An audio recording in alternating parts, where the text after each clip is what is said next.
چلو اب ساتھ چلتے ہیں بائی شمسہ اقبال پارٹ 35۔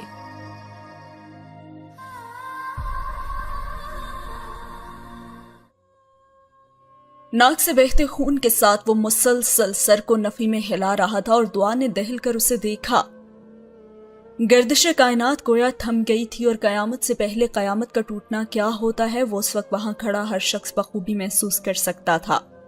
اور پھر سعد کی نظر نیچے پڑے لفافے پر پڑی اور اس کے اندر موجود کاغذ باہر کو گرے تھے اور ان پر بڑے بڑے الفاظ میں لکھا تھا میجر حیدر شہید۔ اس نے اب ان کو سامنے کیا اور دیکھا اور اس کا چہرہ زرد ہو رہا تھا اور وہاں موجود کسی بھی شخص میں اتنی ہمت نہیں تھی کہ وہ سعد سے کچھ بھی کہتا۔ وہ مسلسل سر نفی میں ہلا رہا تھا اور قدم قدم پیچھے کو ہٹا۔ ہادی سب سے پہلے ہوش میں آیا تھا اور وہ بھاگتا وہ اس کے قریب جا پہنچا اور اس نے اسے پکارا، سعد۔ ہادی نے اسے پکارا تھا اور اسے لگا کہ ہادی کی آواز دور کسی کھائی سے آئی ہو۔ اس نے آنکھوں کو زور سے بند کر کے کھولا، گویا وہ اس خواب سے جاگنا چاہتا ہو، اور ہادی نے اس کا بازو تھامنا چاہا۔ اس نے ہادی کا ہاتھ جھٹک کر اسے دھکا دیا تھا اور ہادی لڑکھڑا کر پیچھے کو ہٹا تھا۔ سعد کچھ بولنا چاہتا تھا لیکن الفاظ اس کا ساتھ نہیں دے رہے تھے، اور پھر ہادی آگے کو بڑھا اور اس سے کہنے لگا کہ سعد میری بات سنو۔ لیکن سعد صرف حیدر بھائی اور حیدر بھائی کہہ رہا تھا اور اسے بولنے میں دشواری ہو رہی تھی۔ لیکن جب وہ بولا تو چیخ کی صورت میں وہ نام اس کے منہ سے نکلا تھا اور سامنے موجود ہر شخص کا دل دہل گیا۔ در و دیوار تک لرز اٹھے اور وہ گھٹنوں کے بل اب گرا تھا۔ سب دوڑ کر اس تک پہنچے تھے لیکن بس ایک دعا تھی جو دور کھڑی بس اسے دیکھ رہی تھی، اور وہ پوری قوت سے چلا رہا تھا کہ بھائی حیدر بھائی، یہاں تک کہ اس کے گلے میں خراش آ گئی۔ میرے بھائی، میرے حیدر بھائی۔ وہ بے یقینی سے ہادی کی طرف دیکھ رہا تھا۔ اب راشدہ بیگم نے بھی اسے پکارا اور کہا، سعد میرے بیٹے۔ اور وہ کہنے لگا، ماما میرے حیدر بھائی، انہیں کیسے کچھ ہو سکتا ہے بھلا؟ وہ دکھ سے انہیں دیکھ رہا تھا اور راشدہ بیگم اور سعدیہ بیگم کا دل دہل گیا تھا، کیونکہ یہ ایک ایسی صورتحال تھی جس کے لیے اس گھر کا کوئی بھی فرد ابھی اس کے لیے تیار نہیں تھا۔ اور اس نے ایک بار پھر سے کہا، حیدر بھائی۔ وہ اوپر حیدر کے کمرے کی طرف دیکھتے ہوئے چلایا تھا، جسے امید تھی کہ ابھی وہ ہمیشہ کی طرح اس کی آواز سن کر بھاگتا ہوا آ جائے گا اور ریلنگ سے نیچے جھانکے گا اور شرارت سے ہنستے ہوئے کہے گا کہ جی بھائی کی جان، بولو کیا چاہیے، دل یا پھر جان؟ سعد نے بڑی امید سے اس جانب دیکھا تھا اور ہادی کی نظروں نے بھی اس کی پیروی کی، لیکن نظریں خالی لوٹ آئیں۔ وہ آج وہاں موجود نہیں تھا اور نہ ہی اس کے کہے تھے اور نہ ہی اس کی آواز تھی۔ سعد نے کپ کپاتے ہاتھوں سے اب موبائل نکالا اور حیدر کا نمبر ڈائل کیا، اور بیل بھی بجی تھی اور سعد کے دل میں امید جاگی تھی۔ اسے یقین آنے لگا تھا کہ ہاں یہ سب مذاق کر رہے ہیں اور حیدر ادھر ہی کہیں گھر میں موجود ہوگا۔ لیکن پھر جب ہادی نے جیب سے موبائل نکالا تو سعد کا نمبر سکرین پر جگمگا رہا تھا، اور موبائل کی سکرین سعد کی عین نظروں کے سامنے تھی اور اس نے بے یقینی سے ہادی کو دیکھا۔ اب ہادی اس کے قریب بیٹھا اور اس سے کہنے لگا، سعد میری بات دھیان سے سنو۔ لیکن وہ ہادی کی بات کاٹتے ہوئے نفی میں سر ہلانے لگا اور کہنے لگا، نہیں، میں یہ نہیں مان سکتا۔ میرے بھائی حیدر بھائی مجھے، یعنی اپنے ساتھ کو ایسے کیسے چھوڑ کر جا سکتے ہیں؟ وہ اب دیوانگی کی انتہا کو پہنچ رہا تھا۔ بھائی یہ سب مذاق ہے نا، جھوٹ ہے نا یہ سب؟ وہ امید سے پوچھ رہا تھا اور آنکھوں میں التجا تھی، گویا کہہ رہا ہو کہ اگر یہ سچ بھی ہے تو مجھے نہ بتانا۔ اور ہادی نے نظریں چرائیں، اور پھر ماں ہی اس کے پاس روتے ہوئے آئی اور اسے کہنے لگی، سعد تمہاری طبیعت ٹھیک نہیں ہے، تم اٹھو۔ اور سعد دونوں ہتھیلیاں زمین پر رکھ کر اٹھا تھا اور اس کی آنکھوں سے آنسو کا سمندر بہ رہا تھا، اور وہ پھر لڑکھڑایا۔ ہادی نے اسے سہارا دیا اور خون اب چہرے سے ہوتا ہوا ٹھوڑی پر جم چکا تھا۔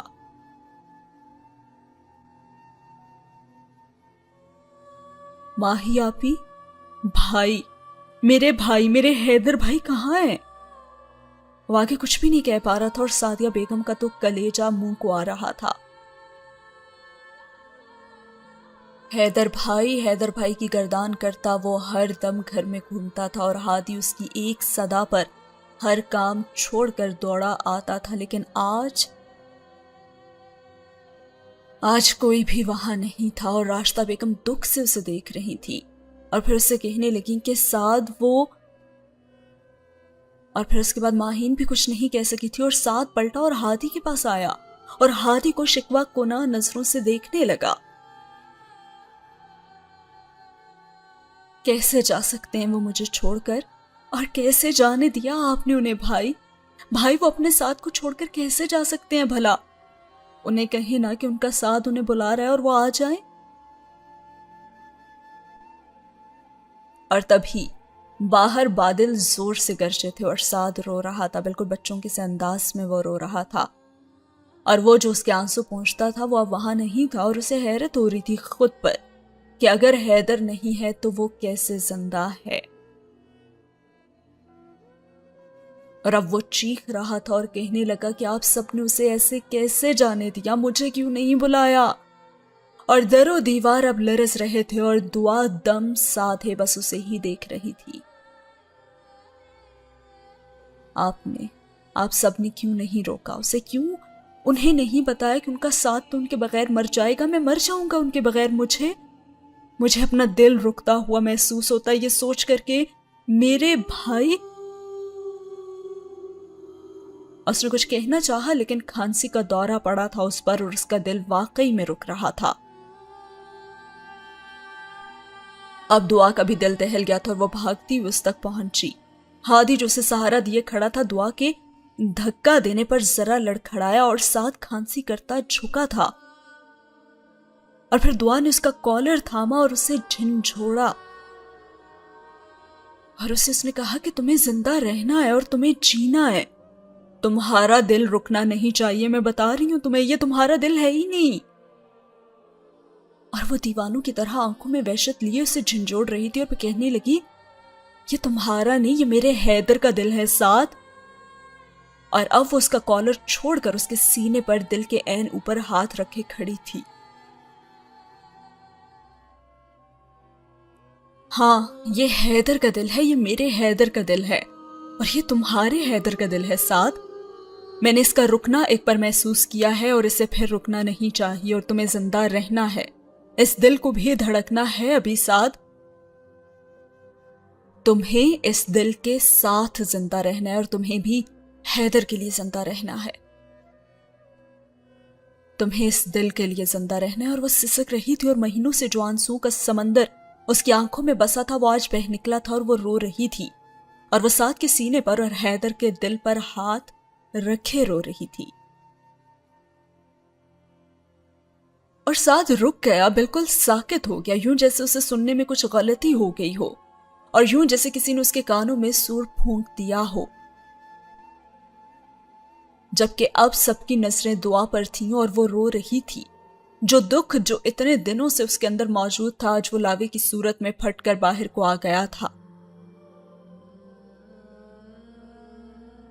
اور پھر سعد نے دعا کے سینے پر دھرے ہاتھ کے اوپر ہاتھ رکھا تھا اور کہا یہ دل، یہ،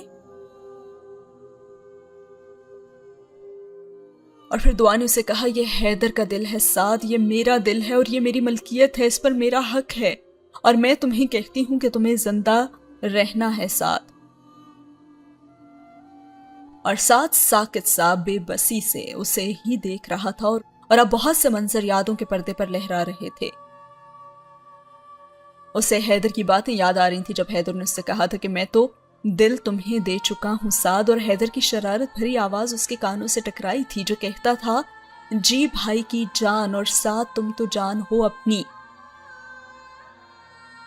جب میں نہیں ہوں گا نا تب تم قدر کرو گے میری۔ اور وہ منہ پھلائے سعد سے کہہ رہا تھا اور سعد زخمی پاؤں لیے اس کے کندھے پر سوار تھا۔ سعد اگر میں نہ رہا تو تمہارا کیا ہوگا؟ ایک دفعہ حیدر نے اس سے پوچھا تھا، تو اس نے بھی مسکرا کر کہا تھا تو میرا کچھ نہیں ہو سکتا بھائی، حیدر کے بغیر تو ساتھ ہے بھی کچھ نہیں۔ اور یہ بات اس نے اس کی گود میں سر رکھتے ہوئے کہی تھی، اور اب وہ واقعی نہیں تھا تو یہ احساس ہی جان لیوا تھا۔ وہ بالکل ساکت تھا اور پل کے پل دعا کو اب اس سے خوف آیا تھا۔ دعا کے ہاتھوں کے نیچے دھڑکتے دل کی دھڑکیں اب مدھم پڑ رہی تھی اور وہ خوف زدہ سی پیچھے کو ہٹی، اور پھر ماہی کی بھی آواز ساتھ کے کانوں میں گونجی کہ یہ دل تو بہت خاص ہے۔ اور پھر اس نے نظر اٹھا کر دعا کو دیکھا اور پھر ہاتھ بڑھا کر اس کی کلائی تھامی۔ تم سے محبت کرتے تھے نا حیدر بھائی؟ اور وہ آہستہ سی آواز میں بولا تھا اور لہجہ ایسا سر تھا کہ دعا کی ریڑھ کی ہڈی میں سنسناہٹ دوڑ گئی۔ تم سے محبت تھی نا انہیں، تو تم نے کیسے جانے دیا انہیں؟ کیوں نہیں روکا تم نے انہیں؟ ارے تم سے تو وہ بہت محبت کرتے تھے نا، وہ رک جاتے، تم روک سکتی تھی انہیں، تم نے کیوں نہیں روکا؟ وہ اسی لہجے میں اس سے پوچھ رہا تھا اور آنسو مسلسل دونوں کا چہرہ بھگو رہے تھے۔ اور پھر ہادی نے آگے بڑھ کر دعا کا ہاتھ چھڑایا اور کہا کہ ساتھ چھوڑو اسے، حیدر کی زندگی جتنی لکھی تھی اتنی اس نے جی لی، اور یہ اللہ کی مرضی تھی، تم یا دعا دونوں کو اعتراض کا کوئی حق نہیں ہے۔ اور پھر ساتھ کہنے لگا کہ ان کی ہی زندگی اتنی کیوں لکھی تھی بھائی؟ میں کیوں نہیں مرا؟ کیوں اللہ جی کیوں؟ وہ چلے گئے، وہ مجھ سے ملے بغیر ڈیوٹی پر نہیں جاتے تھے، اور جب ہمیشہ کے لیے گئے تو وہ کیسے جا سکتے ہیں؟ کیوں نہیں ملے مجھ سے؟ وہ رو رہا تھا ایک ایسے شخص کے لیے جو اس کا بھائی نہیں تھا لیکن بھائی سے بڑھ کر تھا، اور جو اس کا تھا اور اس کا سہارا تھا، جس سے اسے بے حد محبت تھی۔ اب وہ گھٹنوں کے بل زمین پر بیٹھتا، چہرہ اوپر کو کیے چلایا تھا اور اس نے کہا تھا کہ بھائی، حیدر بھائی۔ اور اس کی چیخوں سے زمین و آسمان ہل کر رہ گئے تھے اور بادلوں کی گرج چمک سے لگ رہا تھا وہ بھی اس کے ساتھ ہی رو رہے ہیں۔ اور پھر اس نے اپنے دل کو دیکھا اور کہا، یہ دل، یہ میرا دل۔ وہ دل پر ہاتھ رکھے اوپر آسمان کی جانب چہرہ کیے دیکھ رہا تھا، گویا رب سے شکوہ کر رہا اور شکایت کر رہا ہو۔ پھر اس نے بے بسی سے چہرہ جھکایا جیسے آسمان والے نے اسے جواب دیا ہو کہ وہ جس کی چیز تھی اس کے پاس لوٹ گئی اور تمہارے پاس اب شکوے کا کوئی حق نہیں ہے۔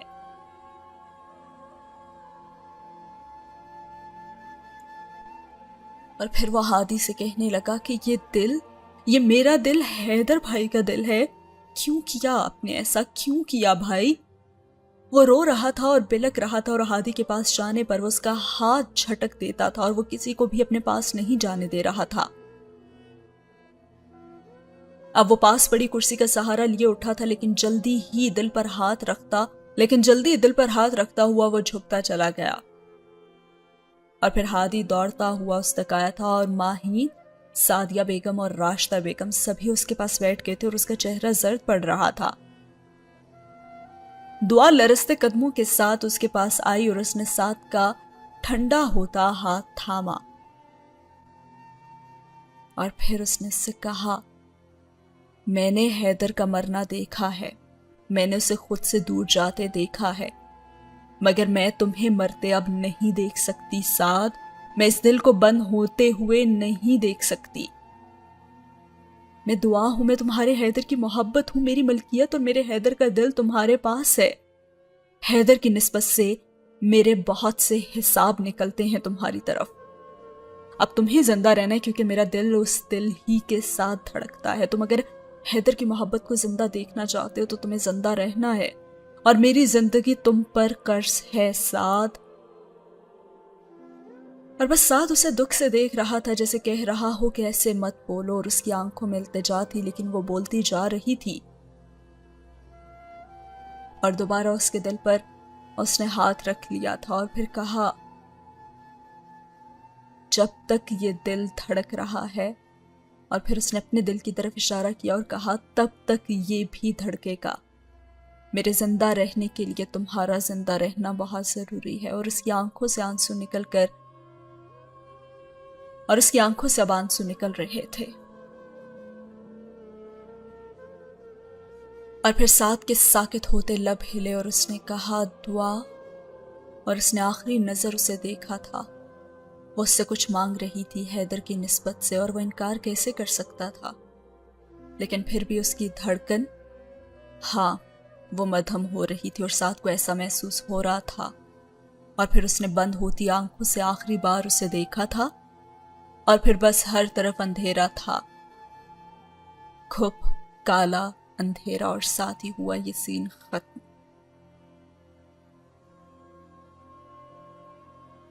اب سعد کو ہاسپٹل لے جایا گیا تھا، اور اگلے 8 گھنٹے ہر شخص پر قیامت بن کر گزرے تھے۔ ماہین مسلسل دعا کر رہی تھی، اور ذیشان صاحب بھی کندھے جھکائے عاجزی سے اپنے لاڈلے بیٹی کی زندگی کے لیے رب کے حضور جھولی پھیلائے کھڑے تھے۔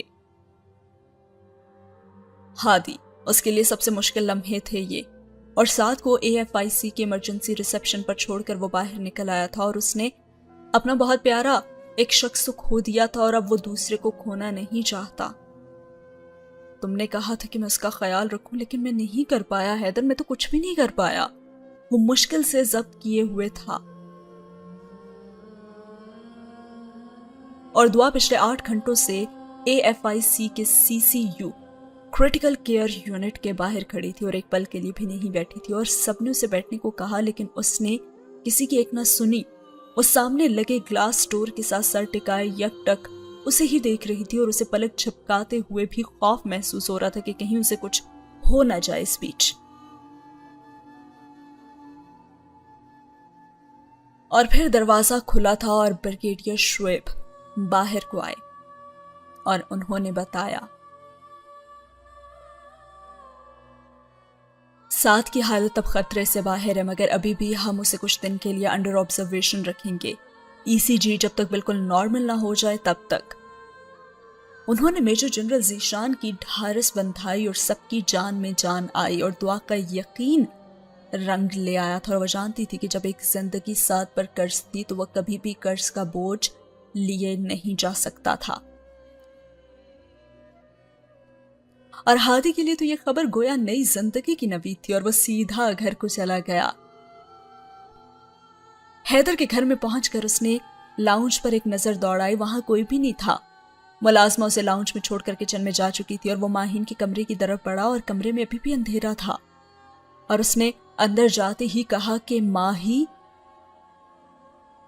لیکن کوئی جواب نہیں آیا تھا، اور ہادی نے ہاتھ بڑھا کر لائٹ آن کی اور کمرے میں نظر دوڑائی تو دیکھا وہ ایک کمرے کے کونے میں گھٹنوں میں سر دیے بیٹھی تھی۔ ہادی نے اس کے کندھے پر ہاتھ رکھ کر اسے پھر سے پکارا، ماہی۔ ایک جھٹکے سے اس نے سر اٹھایا، اور آنکھیں رونے کے باعث سوج چکی تھی، اور ناک بھی سرخ تھی، اور آنکھوں میں خوف ہلکورے لے رہا تھا، اور کہنے لگی کہ ہادی مجھے کچھ بھی مت بتانا، مجھے نہیں۔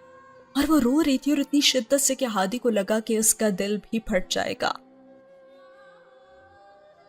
اور اس نے کہا کہ ماہی سعد اب، اور اس نے اس کی بات کاٹ دی، ہادی میں ایک بھائی کھو چکی ہوں، اور دوسرے کو کھونے کی سکت نہیں ہے مجھ میں، پلیز اگر اسے کچھ ہوا بھی ہے تو مجھے مت بتائیے گا۔ اور وہ ہادی کی بات کاٹتے ہوئے اس کے سامنے ہاتھ جوڑ رہی تھی۔ اتنا خوف، وہ حیران تھا۔ ہادی نے اس کے قریب زمین پر بیٹھ گیا اور ہاتھ بڑھا کر اسے ساتھ لگایا اور کہا وہ بالکل ٹھیک ہے اب۔ اس نے دوسرے ہاتھ سے اس کا سر تھپ تھپاتے ہوئے کہا۔ ابھی بھی اس کی آنکھوں میں بے یقینی تھی اور وہ کہنے لگی آپ سچ بول رہے ہیں نا، ساتھ واقعی ٹھیک ہے نا؟ وہ بے یقینی کی کیفیت میں تھی اور ہادی نے اس بات میں سر ہلائے اور اگلے ہی پل وہ اس کے ساتھ لگی پھر سے رو رہی تھی اور کہنے لگی مجھے تو لگا تھا کہ میں آج ساتھ کے ساتھ ساتھ حیدر بھائی کو بھی ایک بار پھر سے کھو دوں گی۔ اور وہ روتی گئی اور پھر اب اس کی آواز میں خوشی بھی تھی اور دکھ بھی، اور کافی دیر کے بعد جب وہ رو کر چپ ہوئی تب بھی ہادی اسے ساتھ لگائے بیٹھا تھا اور اس نے اسے پکارا، ہادی۔ اور ہادی نے مڑ کر اس کی طرف دیکھا اور پھر اس نے کہا کہ اگر آپ کو اپنی جاب یا پھر مجھ میں سے کسی ایک کو چننا پڑے تو آپ کسے چنیں گے؟ یہ سوال تھا یا پل صراط؟ ہادی جھٹکے سے اس کا چہرہ سامنے کیا، اب اسے دیکھ رہا تھا اور اب وہ سنجیدگی سے پوچھ رہا تھا کہ یہ سوال ہے یا پھر وارننگ؟ تو ماہین نے نظریں جھکاتے ہوئے کہا کہ آپ جو بھی سمجھ لیں مگر یہ میرے سوال کا جواب تو نہیں ہے نا۔ اور پھر اس نے کہا کہ وطن سے محبت فطری ہے ماہی، اور تم سے محبت میرے دل کی مرضی ہے۔ دل رک جاتا ہے، بدل جاتا ہے، لیکن فطرت نہیں بدلتی۔ اور ہادی کی بات پر تو ماہی کی سانس اٹکی اور ہادی نے اس کا چہرہ اوپر کو کیا اور اب وہ اس کی آنکھوں میں آنکھیں ڈالے اسے دیکھ رہا تھا۔ لیکن دیکھو، دل تو تب بدلتا ہے نا جب کوئی شرعی رشتہ بیچ میں نہ آئے۔ لیکن تم تو میری بیوی ہو نا، اور تم میری محبت ہو، لیکن یہ جاب میرا جنون ہے، میں کسی ایک کو بھی نہیں چھوڑ سکتا۔ لیکن ہاں، اگر تم مجھے چھوڑنے کا سوچ رہی ہو یا تم اس بھول میں ہو کہ میں تمہیں چھوڑ دوں گا تو اس غلط فہمی کو دور کر لو، کیونکہ موت ہی وہ واحد چیز ہے جو مجھے تم سے الگ کر سکتی ہے ماہی۔ میں نہ تمہیں چھوڑ سکتا ہوں اور نہ ہی یہ آرمی۔ اور ہادی کا لہجہ اس قدر سنگین تھا کہ ماہین دل تھام کر رہ گئی۔ ہادی، یہ صرف ایک سوال تھا، میں ایسا نہیں چاہتی۔ ماہین نے صفائی دینا چاہی اور آنکھیں پھر سے پانی سے بھر چکی تھیں اس کی۔ اور پھر ہادی اس سے بڑے پیار سے کہنے لگا کہ تم اتنی عام نہیں ہو ماہی کہ خود کو ایک آپشن کے طور پر پیش کرو، اور نہ ہی میرا پروفیشن اتنا عام ہے۔ میں تم سے محبت کرتا ہوں، اتنی محبت کہ میں خود بھی اس پر حیران ہوں۔ ہادی نے اس کے آنسو پہنچ کر پھر سے اسے ساتھ لگایا اور پھر اسے کہنے لگا، اس لیے کبھی بھی مجھ سے دور ہونے کی بات مت کرنا ماہی۔ میں حیدر کو کھو کر پہلے بہت ٹوٹ چکا ہوں، اب مزید بکھرنا نہیں چاہتا، اور تمہاری محبت مجھے سمیٹے ہوئے ہے، میں واقعی بکھرنا نہیں چاہتا۔ اور وہ فوراً بولی کہ آئی ایم سوری، میں اب کے بعد ایسی کوئی بھی بات نہیں کروں گی آپ سے ہادی۔ اور پھر کچھ ہی دیر کے بعد وہ پھر بولی، ہادی۔ اور ہادی اس سے کہنے لگا کہ ایسے مت بلاؤ مجھے اب، پہلے تو اس لہجے پر پیار آتا تھا اور اب ڈر لگتا ہے، جانے کیا پوچھ لو گی تم۔ اور ہادی اس کا ہاتھ اپنے ہاتھ میں تھامے ہوئے کہہ رہا تھا اور وہ کہنے لگی، آپ بہت اچھے ہیں۔ ماہی نے نم آنکھوں سے مسکراتے ہوئے کہا تھا، اور ہادی نے فوراً کہا، I love you too۔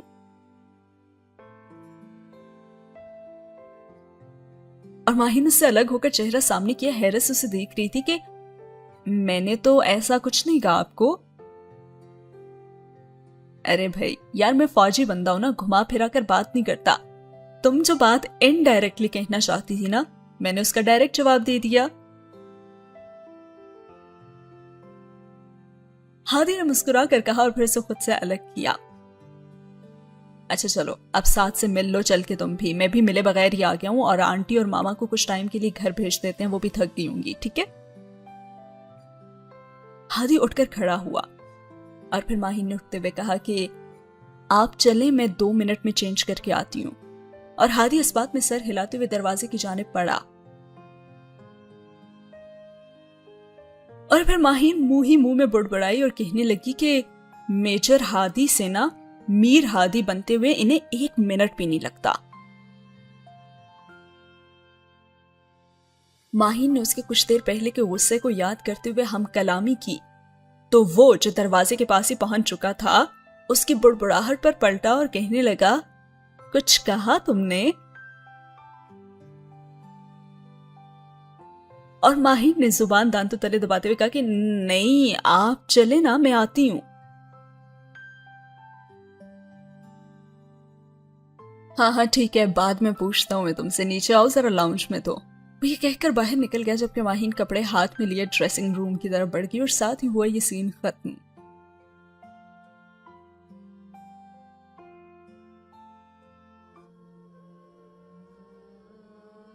اس کے بعد جو اگلا سین شروع ہوتا ہے وہ وہاں سے ہوتا ہے جہاں پہ حیدر نے جو خطوط بھیجے تھے اپنی شہادت سے پہلے، جب اسے لگ رہا تھا کہ بہت جلد اس کی شہادت ہونے والی ہے۔ تقریباً اپنی شادی سے 1 مہینہ پہلے اس نے کچھ خطوط لکھے تھے اپنے گھر والوں کے لیے کہ جب وہ شہید ہو جائے تو یہ خط اس کے گھر والوں کو بھیج دیے جائیں، جو کہ ہر فوجی کے لاکر میں موجود ہوتے ہیں۔ اب سب سے پہلا خط جو کھولنے جا رہی ہیں وہ ہیں سعدیہ بیگم یعنی کہ حیدر کی والدہ۔ سعدیہ بیگم کو ہادی ابھی گھر چھوڑ کر ہی گیا تھا اور انہوں نے کچن سے پانی پینے کے بعد کمرے میں داخل ہوتے ہی بیگ میں رکھا لفافہ نکالا اور سامنے پڑے صوفے پر بیٹھ گئی۔ لرزتے ہاتھوں سے وہ لفافہ انہوں نے چاک کیا اور سب سے پہلے جو انہوں نے پڑھا وہ لکھا تھا میری پیاری ماما۔ اس کاغذ پر لکھے پہلے ہی الفاظ پر ان کے دل میں ایک ٹیس سی اٹھی تھی، اور پھر آگے لکھا تھا کہ اگر آپ یہ خط پڑھ رہی ہیں تو اس کا مطلب یہ ہے کہ میں آپ سے دور اور بہت دور جا چکا ہوں، اور اتنا دور کہ میں چاہ کر بھی آپ کے پاس واپس نہیں آ سکتا۔ کیا سوچ رہی ہیں آپ؟ یہی نہ کہ میں بہت ظالم ہوں، لیکن ماما یہ خاکی وردی والے تو ہوتے ہی ظالم ہیں نا، اب کیا کیا جا سکتا ہے؟ آپ کو پتہ ہے میں اس وقت ہیٹر کے سامنے بیٹھا یہ خط لکھ رہا ہوں۔ ہادی گھر گیا ہوا ہے نا، اسی لیے، ورنہ تو وہ مجھے ڈانٹتا اور کبھی بھی یہ خط لکھنے نہ دیتا، کیونکہ وہ تو کہتا ہے کہ وہ یہ سوچنا بھی نہیں چاہتا کہ میں زندگی کے کسی بھی لمحے میں اس کے ساتھ نہیں ہوں۔ اسی لیے آج جب وہ نہیں ہے نا تو میں فرصت سے بیٹھ کر یہ خط لکھ رہا ہوں۔ اور سعدیہ بیگم کی آنکھوں میں آنسو آ گئے تھے۔ پتہ ہے ماما، اس وقت میرا دل چاہ رہا ہے کہ آپ پاس ہو میرے اور میں آپ کی گود میں سر رکھ کر لیٹوں اور آپ اپنے پیارے پیارے ہاتھ میرے بالوں میں پھیریں اور پھر میں سو جاؤں، ویسے ہی جیسے بچپن میں کرتا تھا۔ اور سعدیہ بیگم کو یوں محسوس ہوا کہ وہ ابھی بھی ان کے سامنے بیٹھا ان سے یہ بات کر رہا تھا اور آنسوؤں میں روانی آ گئی تھی۔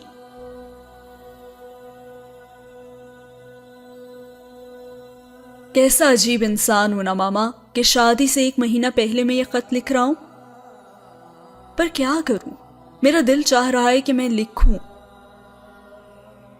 میں نہیں ہوں اب تو بہت اداس ہے نا آپ ماما، لیکن آپ کو پتہ ہے آپ میرے لیے نا ہمیشہ سے آئیڈیل رہی ہیں۔ پاپا کی شہادت کے بعد جس طرح آپ نے صبر کا مظاہرہ کیا، ہمیں پالا بڑا کیا، ہمیں اس قابل بنایا کہ ہم اپنے پیروں پر کھڑے ہو سکیں، یہ کام بہت مشکل ہے، اور اب تو میں بھی نہیں رہا تو اس کا مطلب آپ 3 اعزاز ہیں اب آپ کے پاس۔ آپ ایک شہید کی بیٹی ہیں، ایک شہید کی بیوی ہیں، اور اب آپ ایک شہید کی ماں بھی ہیں۔ اور یہ پڑھتے وہ رو پڑی تھی اور خط کو سینے سے لگائے اب وہ رو رہی تھی، اور پھر وہ سوچنے لگی کہ ان سب میں سے تمہاری شہادت نے مجھے سب سے بڑا صدمہ دیا ہے حیدر۔ میں یتیم بن کر بھی حوصلہ نہیں ہاری، میں بیوہ ہو کر بھی ہمت سے کام لیتی رہی، لیکن حیدر، بات جب اولاد پہ آتی ہے نا تو صبر، حوصلہ، ہمت کچھ بھی یاد نہیں رہتا حیدر بیٹا۔ وہ روتے ہوئے کہہ رہی تھی اور پھر انہوں نے خط سامنے کیا جہاں پہ حیدر نے لکھا تھا، ماما میرے لیے مت اتنا روئیں، میں جانتا ہوں آپ ابھی بھی رو رہی ہیں، میرے بعد بھی ماما اپنا خیال رکھنا، اپنی میڈیسن ٹائم پہ لینا، اور کبھی کبھار میری قبر پہ بھی آنا، اور مجھے لگتا ہے کہ آپ کا لمس زمین کے نیچے بھی مجھے محسوس ہوگا۔ اور اب ایک سسکی ابھری تھی اور ان کی ہچکی تک بن گئی تھی۔ پھر اس نے آگے لکھا تھا، میرے جانے کے بعد میری ماہی کا خیال رکھنا، وہ بہت معصوم ہے ماما، میں جانتا ہوں مجھے کچھ ہو گیا تو اس کے دل میں جو ڈر ہے نا وہ پھر سے اس پر حاوی ہو جائے گا، لیکن اب میں اس کی طرف سے مطمئن بھی ہوں۔ میں نے اس کا ہاتھ جس شخص کے ہاتھ میں تھمانے کا فیصلہ کیا وہ اس کا ہر خوف دور کر دے گا، آپ اسے ڈانٹنا مت، کیونکہ اب تو میں بھی نہیں ہوں گا نا جس سے وہ شکایت کرے گی، تو کس سے کر سکے گی وہ آپ کی شکایت؟ اس سے بہت پیار دینا۔ انہوں نے منہ پر ہاتھ رکھ کر اپنی سسکی روکی تھی، اور پھر اس نے دعا کے بارے میں لکھا۔ اور دعا، ماما میرا دل بھی نہیں کرتا کہ میں سوچوں کہ میرے بعد دعا کا کیا ہوگا۔ میں اس سے شادی کرنے جا رہا ہوں اور اسے زندگی کا حصہ بنانے جا رہا ہوں، اور ابھی بیٹھ کر یہ سب لکھ رہا ہوں نا، تو اس کا خیال بار بار آ رہا ہے کہ میرے بعد اس کا کیا ہوگا۔ اس لیے ماما اس کا بہت خیال رکھنا۔ اس میں تھوڑا سا بچپنا ہے، تھوڑی ضد بھی ہے، مگر اس کا دل بہت خوبصورت ہے۔ اسے آپ پیار سے ڈیل کرنا۔ میں سوچ رہا ہوں کہ میرے بعد دعا کا کیا ہوگا، اور کیا وہ ساری عمر میرے دکھ میں اور میری شہادت پہ ماتم کرتے گزار دے گی۔ میں اس سے محبت کرتا ہوں، اور میں چاہتا ہوں کہ وہ ساری عمر مجھ سے محبت کرے، لیکن میں اتنا بھی اب خود غرض نہیں کہ جانے کے بعد بھی اسے خود سے باندھ کر رکھوں۔ اس لیے میں نے سوچا ہے، اور بہت سوچا ہے، کہ کون سا ایسا انسان ہے جس پر میں بھروسہ کر سکوں، اور میں دعا کو اس کے حوالے کر سکوں۔ کوئی ایسا جو اس کا خیال رکھے، اور جس کا ظرف اتنا بڑا ہو کہ کبھی بھی میری دعا کو میری محبت کا وہ تانا نہ دے۔ بہت اذیت ناک سوچ ہے یہ، مگر میں یہ سب سوچ رہا ہوں، اور اب ایک ہی شخص کا نام میرے ذہن میں آیا ہے، ماما۔ اور پھر حیدر نے اس شخص کا نام ساتھ ہی لکھا تھا۔ وہ نام کیا تھا یہاں نہیں بتایا گیا، اور سعدیہ بیگم کی سسکیاں اب پورے گھر میں گونج رہی تھیں، اور ان کے آنسو پہنچنے والا اب چلا گیا تھا۔ اور پھر خط کے جو آخری الفاظ تھے وہ ان کا کلیجہ تک چیر رہے تھے، اور لکھا تھا، اپنا بہت خیال رکھیے گا ماما، آپ کا ہینڈسم، پیارا اور تھوڑا نافرمان بیٹا حیدر۔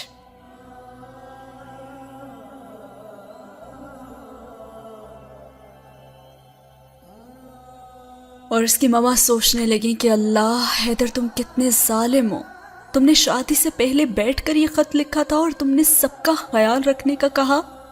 ارے جب تمہیں جانا ہی تھا تو کیوں ہم سب کو اپنی عادت ڈال کر گئے تم؟ کیوں ہم سب کے ساتھ ایسا کیا تم نے حیدر؟ کیوں تم اس وقت بھی اپنے علاوہ ہر ایک کا سوچ رہے تھے؟ اب وہ رو رہی تھیں، اور پورا گھر ماتم زدہ تھا اس ایک شخص کے لیے جو سب کو بہت پیارا تھا۔ اور یہاں پہ شمس اقبال کی پوئٹری آتی ہے خاکی وردی والوں کے لیے۔ وہ لکھتی ہیں کہ ہم جو خاکی وردی والے ہیں، اس مٹی کے ہم رکھوالے ہیں۔ کیا ہے جو گھر سے دور کھڑے ہیں، منزل کے پاس ہم بڑے ہیں۔ ہم اس مٹی کی ہر ماں کے بیٹے، ہم ہر دم سر پہ کفن لپیٹے۔ دعاؤں کے سائے میں ہم کھڑے ہیں، اور وطن کی خاطر جی جان سے لڑے ہیں۔ اب پرچم میں لپٹے جو آئے ہیں، تو ہر ماں نے آنسو بہائے ہیں۔ ارے ماں سے میری کہو یہ، کوئی اس کو یہ بتاؤ، ہم نے جو یہ خون بہایا ہے، وطن کا ہم نے صدقہ اتارا ہے۔ ارے ماں تم نے جو یہ بیٹا گوایا ہے، ممتا کو جو سولی چڑھایا ہے، یہ رائے گاں یوں نہ جائے گا، یہ خون جلدی رنگ لائے گا۔ جب ہر سو امن کا چرچا ہوگا، تب حق مٹی کا ادا ہوگا۔ ہم جنت کے باسی ہوں گے، اور جشن وہاں بھی منائیں گے۔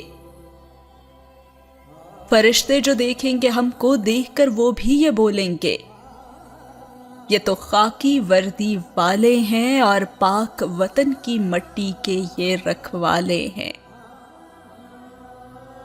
ہم جو خاکی وردی والے ہیں اس مٹی کے ہم رکھوالے ہیں. اسکلم شمسہ اقبال. اور اسی کے ساتھ آج کی یہ ایپیسوڈ بھی ختم ہوتی ہے. امید ہے کہ آپ کو آج کی ایپیسوڈ اچھی لگی ہوگی اور ان لیٹرز کو پڑھتے ہوئے جتنی خوبصورتی سے اور جتنے رسپانسیبل وے میں حیدر نے ان کو لکھا ہے واقعی میں وہ اس چیز کو شو کر رہا ہے کہ جاتے ہوئے بھی اسے اپنے سے زیادہ اپنے سے جڑے ان رشتوں کا خیال تھا اور ان کی خوشیوں ہی کو وہ دیکھ رہا تھا. اور جیسے وہ اپنے سے جڑے ہر رشتے کا حق ادا کر رہا ہو. اس کے بعد آئی کی سیکنڈ لاسٹ ایپیسوڈ اور پھر لاسٹ ایپیسوڈ. اگر آپ کو آج کی ویڈیو اچھی لگی ہے تو لائک کرنا، شیئر کرنا اور سبسکرائب کرنا نہ بھولیے گا. اللہ حافظ.